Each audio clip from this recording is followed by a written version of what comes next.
So many of you may already know online dating is extremely unequal, especially for men, for straight men. And today we're going to look at another data set, which is collected on Hinge.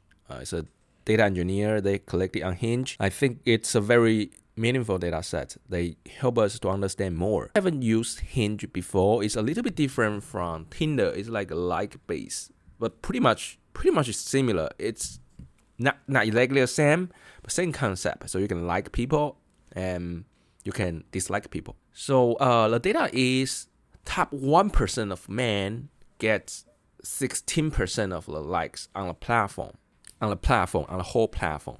So that's 1% of men get 16% of likes. So it means that's 1 to 16.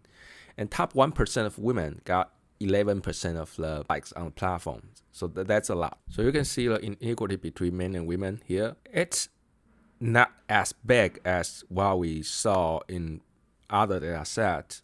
So 16 versus 11, it's unequal, but still within a reasonable range. Okay, so top 5% men got 41% of the likes on the whole platform, and top 5% of women got 30% of likes across whole platform. So it's 41 versus 30, and you can see the difference is not in the inequality is not just in the women. It's actually in the top 5% versus the rest of it, because top 5% of people of men got 41% of the likes.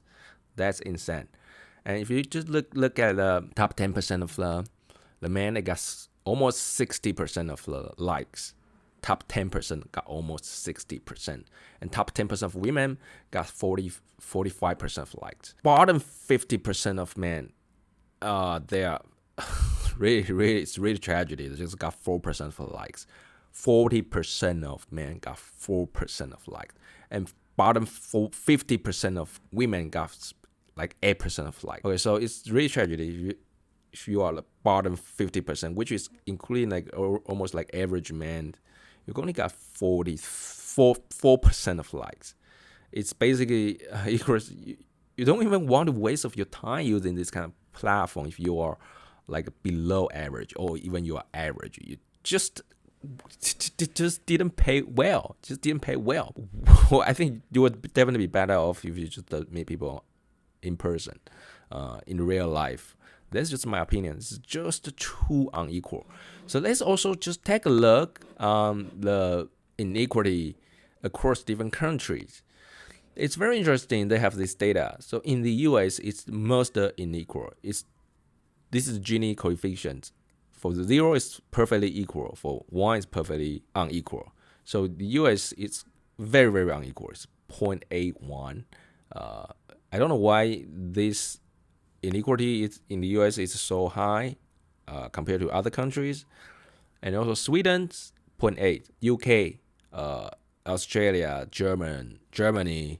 Feels like there's a trend. The very unequal countries, they are unequal countries. They are mostly English-speaking country or northern Germanic language countries, like including Germany. English is also Germanic language. The only exception is Canada. Canada is far more equal than the rest of English-speaking countries. So it's 0.64.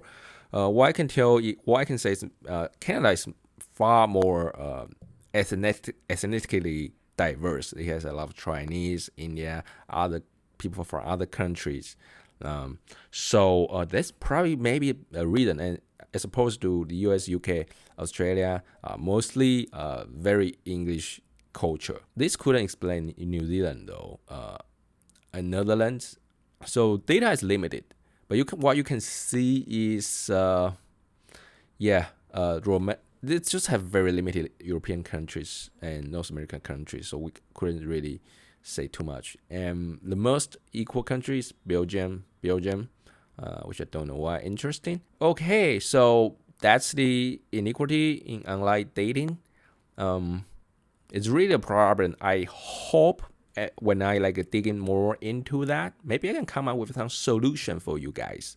This inequality is especially bad, pretty bad for men. So we want to find a better way for online matching. The current way of online dating is broken. Someone needs to fix it. If no one's going to fix that, people are going to suffer, not just men, women suffer as well, because you see the bottom 50% of women, they only get less than 8% of likes. It's also bad. So we need to solve that. Okay, so that's my take for today. If you would like to receive more online dating science, online dating literature review, data analysis, don't forget to subscribe this channel. Other than that, share, like this video, and I will see you next time.